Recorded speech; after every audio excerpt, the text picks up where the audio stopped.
assistindo, eu estava pensando assim, gente, como mais jovens, mais e mais e mais poderiam gostar da filosofia, se interessar por esses temas, e cada vez mais a gente vê, né, os jovens negando, dizendo que não serve, né, que isso não interessa, e eu achei, me emocionou de verdade, falei, gente, maravilhoso.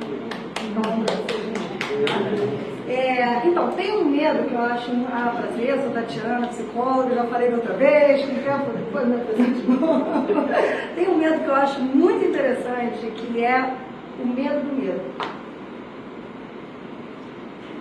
Quantos medos a gente tem de sentir medo do que pode vir a acontecer? Mas você não está sentindo medo naquele momento do que está acontecendo. Porque naquele momento não está acontecendo nada. Se você parar para pensar assim, quantas coisas que a gente cria na nossa mente, projeções, fantasias, imagens de coisas que não estão acontecendo agora, e a gente antecipa um medo, que é o famoso medo do que está por vir, para a nossa mente, para o nosso cérebro, a gente está vivendo aquele medo naquele momento. Só que isso não é real. Eu trabalho com a linha da terapia cognitiva, comportamental, a neurociência do comportamento e a psicologia positiva. Então eu vou tentar passear por esses temas. Tá? E quando alguém chega para mim, paciente, enfim, né, amigos, e fala assim, mas eu estou com medo. Eu falo assim, mas você está com medo de quê? A pessoa fala, não sei. Eu falo, o que você está com medo? Você está com medo de quê? Não sei. Eu falo, não sei, mas então você está sentindo medo. Não, estou sentindo medo. Tá, então você está sentindo medo, mas você consegue ter uma razão que justifique esse medo? Você fala, não, eu só estou com medo. Fala, então tá bom. Então a gente tem que entender o que a sua mente está projetando em relação ao medo e te trazer para o aqui e agora. Que é começar a olhar, né? Que bom que a gente tenha esse canal aqui, quem não tem é mais difícil ainda, né? Começar a olhar o que está ao nosso redor e o que realmente está nos ameaçando. Por exemplo, vocês conhecem alguém que tem medo de claustrofobia? Né? Entrou e agora, isso é um medo muito comum. Né? A pessoa entra no elevador, ela estou com medo, vai cair, não cai, graças a Deus, assim, cai pouquíssimo, né? No elevador, mas não cai. Então o medo não é porque ela está vendo que o elevador está trepidando, o elevador não está caindo, o elevador faz o mesmo movimento sempre. Mas na mente dela, ela já está vivenciando o medo do medo. Então eu não vou entrar no elevador porque eu quero evitar sentir aquela sensação. É uma evitação, a gente chama isso de comportamento evitativo. No nosso outro encontro a gente falou sobre ansiedade, né? E a gente passeou um pouquinho sobre esse comportamento. Então aí eu tenho duas perguntas para fazer para vocês. Uma, pensando sobre o dia de hoje, se vocês lembram em algum momento se vocês sentiram medo. Hoje. Medo real. Aconteceu alguma coisa? Eu quando estava vindo para cá, cara, deu uma freada e falei, não vou para a palestra. Falei, hoje é o último dia. Eu fiquei com medo. Falei, caramba, passou, né? O carro andou, passou. Tá, então, na realidade, vocês não viveram nada que assustasse vocês e desse medo. Não. E no pensamento? Alguma preocupação, caramba, não sei se eu vou dar conta, ai meu Deus, estou preocupada, isso é medo. Preocupação é medo, né? Estou com medo que aconteça, isso não acontecer aquilo, ai meu Deus, né? Então esse é um medo muito interessante. Um outro medo que eu acho interessante também é um medo que não é nosso. Esse é o mais interessante, que a gente acredita que é nosso, mas ele não é. São os medos que o Paulinho chegou a mencionar, que vão na nossa cabecinha, desde que a gente é pequenininho, plantando uma sementinha do medo e a gente vai regando aquela sementinha, acreditando naquilo durante a vida. Então, não sei se vocês já ouviram do pai e da mãe de vocês, ou até mesmo a gente fala às vezes, né?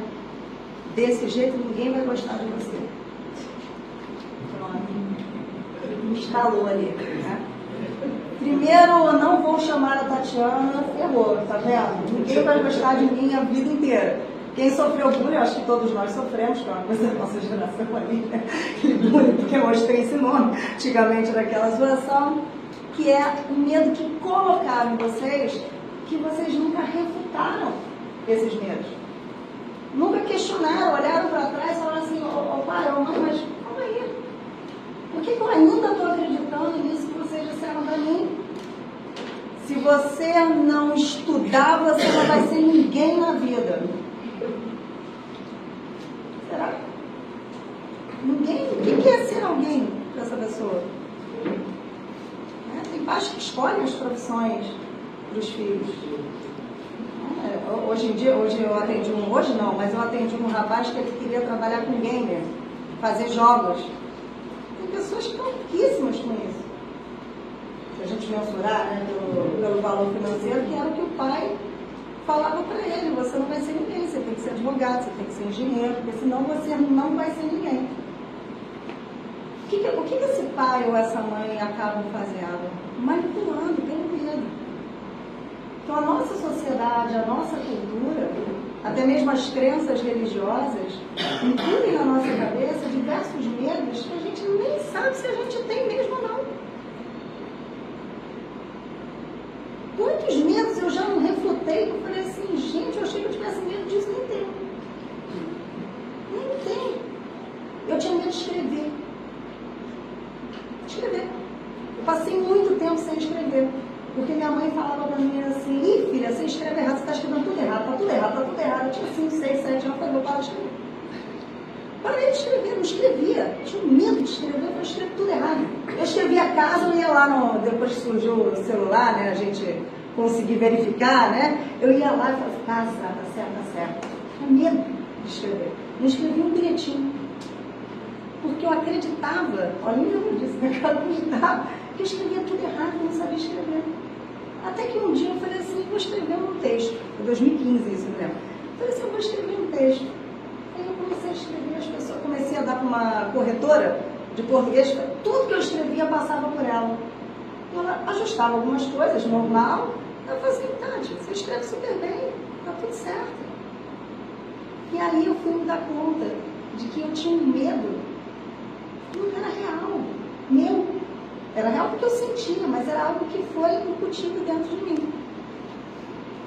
Então vamos pensar assim, se vocês lembrando, né, da época que vocês eram crianças, e os medos que passavam por essa família, pela mãe, pelo pai de vocês, qual era o medo que eles, quais foram, né, porque às vezes não somos, né?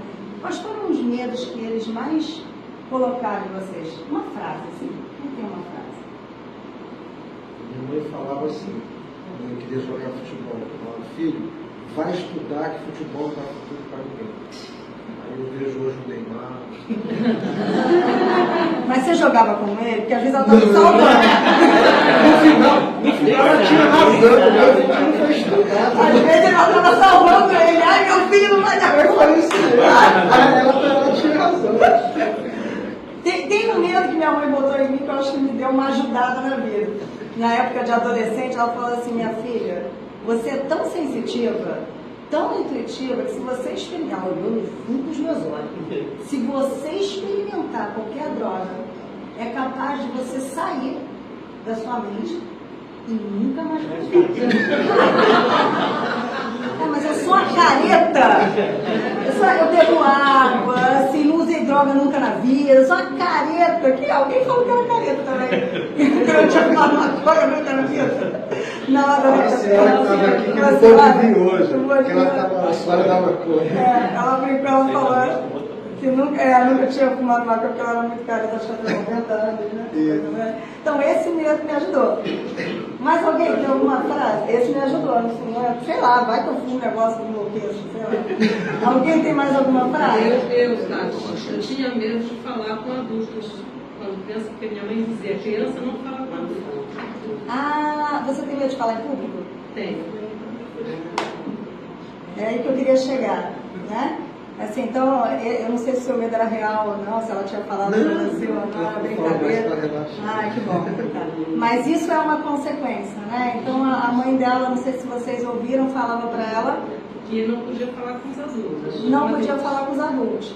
Então, esse medo que foi ali, ó, né, colocado na mente dela, lá pequenininha, aí eu fiz uma pergunta, hoje você tem medo de falar em público? Sim. Tem. Por quê? Porque ela está falando para adultos.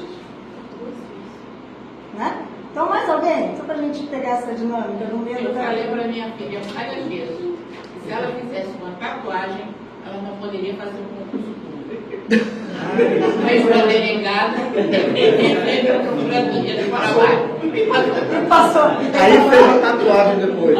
Aí depois você fez a fez uma onça bem grande aqui, viu? A Avenida Dona Onça.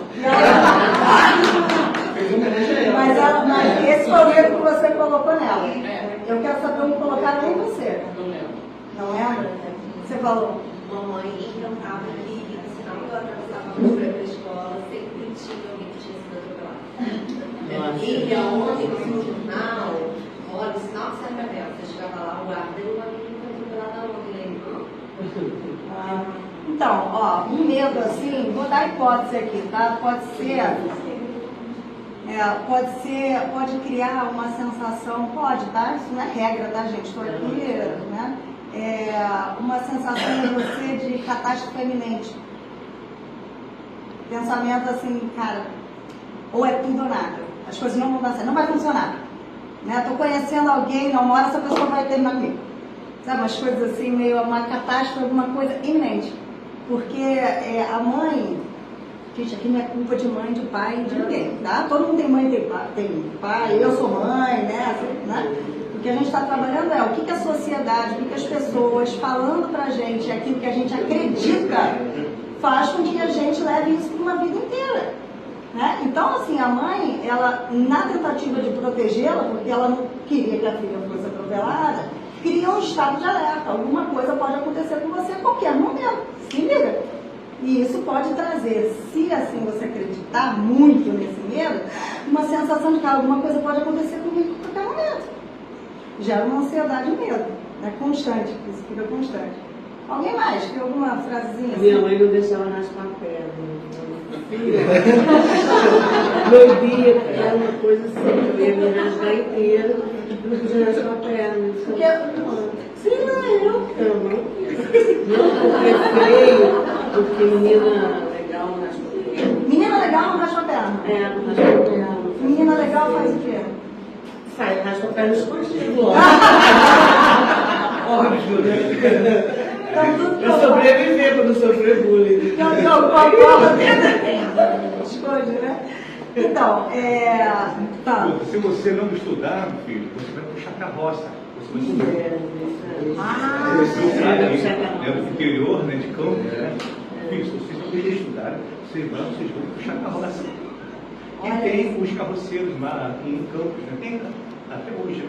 Os caras que vão, botam uma carga atrás e vão carregando. Chamado burro sem rabo. Burro sem rabo. Antigamente, Burro sem rabo. Burro sem rabo, o carroceiro que puxava. Aqui no Rio ainda existe. Se chama olha só que interessante. No Rio de Janeiro hoje, aqui na Zona Sul. Eu vejo todo aqui no Catete. Existe aí.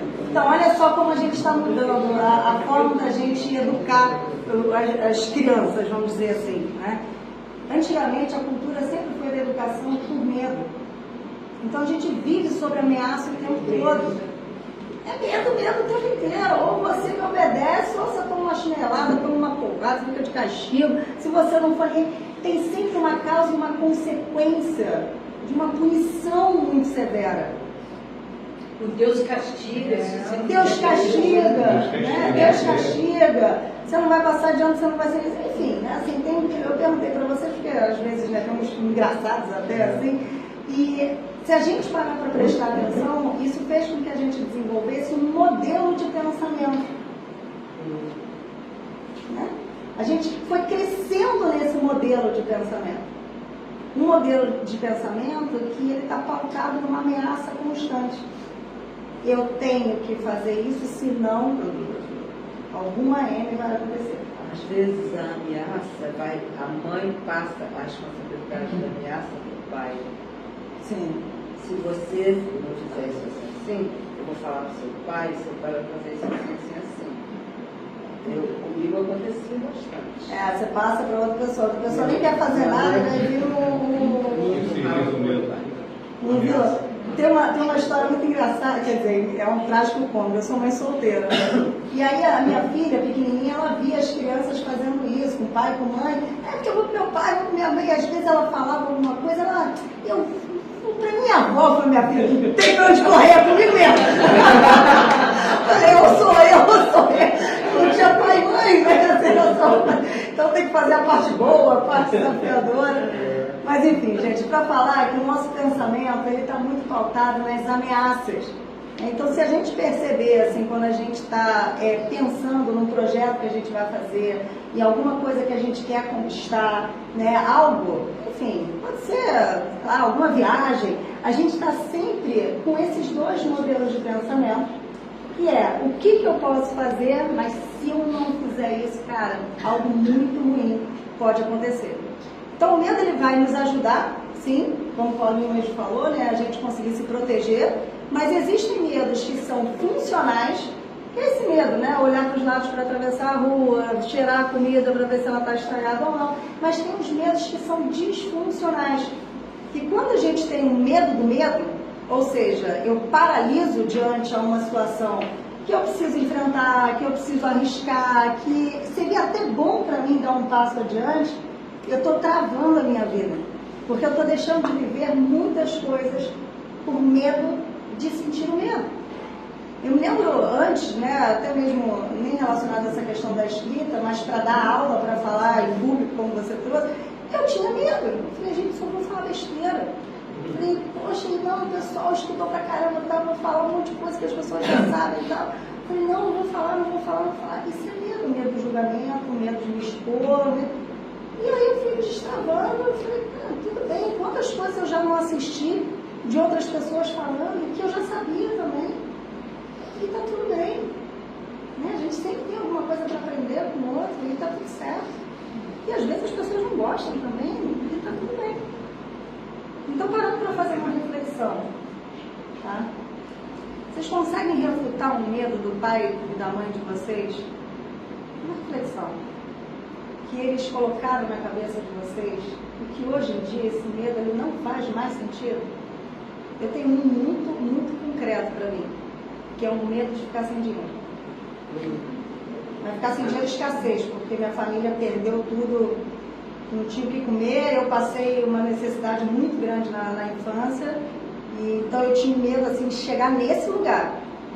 Hoje em dia, todo mundo tem medo de não ter dinheiro, né? Normal, sobrevivência. Mas o que eu estou falando é aquele medo da sobrevivência, de não vou ter. E minha mãe sempre falava para mim, filha, não, porque a gente vai ficar sem dinheiro, porque a gente vai ficar sem dinheiro. Isso ficou tão retido na minha cabeça, que eu virei uma orcaholic, não posso dizer que eu não sou ainda, juro. Mas eu ficava 11 anos, fiquei 11 anos sem tirar festa, abraçada, dormir, porque medo. Então a gente faz muitas coisas na nossa vida em função do medo que a gente sente. Minha filha ensinou uma coisa para mim que eu achei muito interessante. A gente se mudou, aí estavam as paredes todas brancas lá, né? Assim, aí eu fui colocando quadro. Ela, mãe, você não pode ver um espaço em branco que você quer colocar alguma coisa. Eu me lembrei da minha agenda. Se identificou, hein? O pessoal que trabalha com a agenda aí. Eu olhava um espaço em branco e ficava agoniada. Em vez de eu relaxar e falar assim, que bom, né? Estou com 2 horas de livre. Eu falo, meu Deus, estou com 2 horas de livre. Socorro, não estou trabalhando, não estou ganhando dinheiro. Eu tenho que trabalhar. Eu não posso ter tempo livre, porque tempo livre me fazia associar direto com uma escassez. Então, vocês estão entendendo assim, o que a gente vem trazendo de uma construção, de uma história? Acho que o Edmundo vai falar sobre epigenética. Vem mais uma atribuição. O último recebe o novo cargo. Eu ia entrar na epigenética, mas acho que o Edmundo falou que ia falar, né? Eu me lembrei que você disse que ia falar. Então, o que a gente vai vivenciando hoje? Tá, o que a gente vai vivenciando hoje, que você vai vivendo em função do seu medo, como eu, que não conseguia parar de trabalhar, por conta de medos que não foram de experiências que vocês viveram, e sim dos seus antepassados. A gente tem medos que a gente não viveu. Você não experimentou, mas você assistiu, alguém te contou, alguém viu, por empatia, a gente fez uma, né, a gente foi, juntou aquela, sabe aquela pessoa toma uma porrada, você sente em você, fala, Deus me livre passar por isso. E aí a gente fantasia esse medo e fica, por exemplo, se eu fui traída, eu não sei, graças a Deus, não quero saber. Mas eu não vivi uma experiência de encontrar uma traição na minha vida. Eu não sei que sensação é essa. Eu, na minha experiência de vida, não sei. Não quero saber, Roberto, tá? Eu não sei, não quero saber. Eu não sei.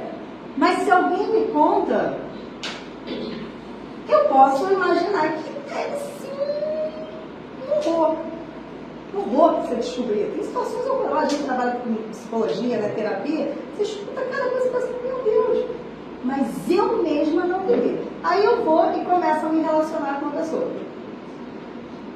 Aí o que aquela pessoa viveu vem pra mim.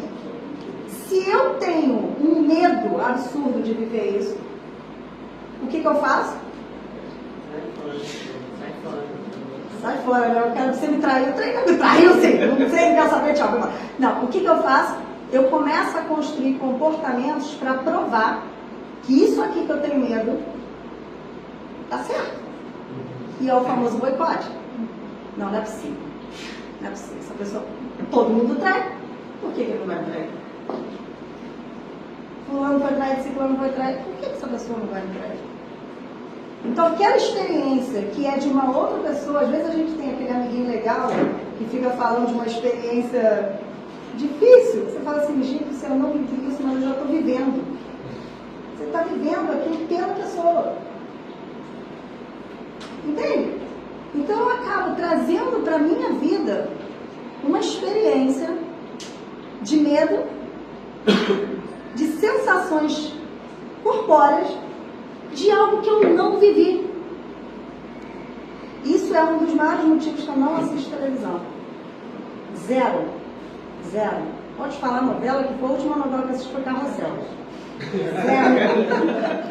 Não assisto. Às vezes entra artista no consultório, né? Assim, eu não sei nem quem é, e tudo bem. Pra mim é todo mundo pessoa, mas eu não sei porque eu não assisto.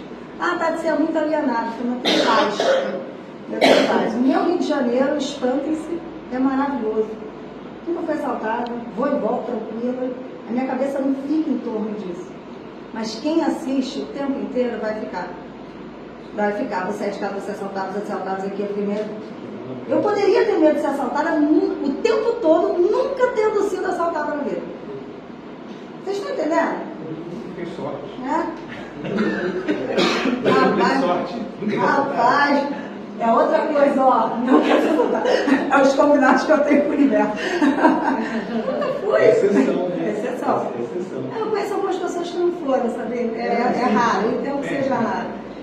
Mas o que eu estou querendo dizer é assim, se a gente, para a gente aprender a separar o que é o medo do outro, de uma experiência do outro, de algo que você assistiu ou ouviu, ou de que foi por cultura colocado na sua mente, né? Ou a cultura do nosso país, enfim, do nosso estado, ou, né, dos seus pais, da sua família, refutar esses medos e do que é um medo seu, que de fato você viveu como experiência. Tem os medos que a gente tem, né? Medo de, sei lá, né? De morrer, os medos, enfim. Bom, tá? Eu acho que isso é algo importante para a gente pensar. Até para quando a gente for pensar sobre o que a gente quer viver na nossa vida, para mim isso é fundamental. Eu estou decidindo isso na minha vida a partir de qual emoção? Porque as nossas decisões, elas acontecem a partir também das nossas emoções. Ah, eu vou fazer uma prova. Ah, não, mas tenho medo de não passar. Não estudo. Se vocês perceberem, a decisão de vocês tem uma palavra que significa a emoção que vocês estão sentindo. Então, ai não, eu quero, sei lá, comprar não sei o que, ai não, mas sei lá, vai que eu fico sem dinheiro depois, ai não consigo, tenho medo. tem uma emoção. Se vocês pararem para prestar atenção na forma que vocês constroem o pensamento, vocês percebem a emoção que está guiando aquela decisão. Tem uma emoção que guia. E se for raiva, se amarra, fica quieto. Se for medo, preste atenção no tamanho da coragem, que eu vou falar depois um pouco mais sobre isso, mas qual é a coragem que você tem de enfrentar e para poder fechar a conta? Deu certo. E para poder fechar, pensar qual é o recurso que você tem para enfrentar aquele medo. De uma maneira muito simples e bem didática. Eu quero entrar numa piscina, tá? Ou quero entrar no mar, mas eu não sei nadar. Aí a pessoa fala, cara, vamos lá, vamos entrar, não sei nadar, tenho medo. Então o que eu preciso aprender? Nadar, óbvio, né? É o recurso. Eu tenho medo de falar em público. O que você precisa aprender? É em público, claro, falar você sabe. Mas falar em público. Né? Eu tenho, sei lá, medo de viajar para um país e ficar perdida lá e não saber, porque eu não sei falar inglês. Ah, não vou viajar. Não, eu preciso aprender a falar inglês. Então, quando vocês esbarrarem no medo, preste atenção qual é o recurso que você precisa desenvolver, se ele é prático e objetivo ou se é subjetivo. Confiança, por exemplo. Coragem. Pode ser objetivo, falar inglês, aprender, né, se comunicar, tá? Né? Ou pode ser subjetivo. Alguma virtude, alguma habilidade interna para enfrentar aquele medo. Tá? Então, sentiu o medo, pensa, calma aí. Diante dessa situação, meu medo está me protegendo ou ele está me atrapalhando? Se ele estiver te protegendo, mas não pode se boicotar, não, está me protegendo, vou me esforçar. Não. Se ele estiver te protegendo, ótimo. Se você olhar e perguntar para 3, 4 pessoas e elas falarem assim, não vai não. Realmente, como a palestra que a gente ia dar na semana passada, né? Porque a gente ficou assim, meio dá uma chuva, eu falei, cara, melhor não, né? Melhor não. Decidimos que não. E estamos aqui hoje, que bom, choveu, tá tudo certo. Mas se esse medo, ele estiver te atrapalhando, ele estiver te impedindo de arriscar por algo que pode ser bom, tem uma amiga minha que ela falou uma coisa que eu achei muito interessante. Quando ela começou a conhecer um rapaz, que ela namora 8 anos com ele já, tem um relacionamento super legal. E eles eram amigos do mesmo grupo. E aí esse namorado dela agora, ele falou pra ela assim, não, mas a gente vai ficar, a gente vai se envolver, tal, não sei o quê, e se der errado, pô, a gente terminar, pô, vai ficar chato, a gente é do mesmo grupo. Ela olhou pra ele e falou assim, e se der certo? Estou há 8 anos. Obrigada, gente.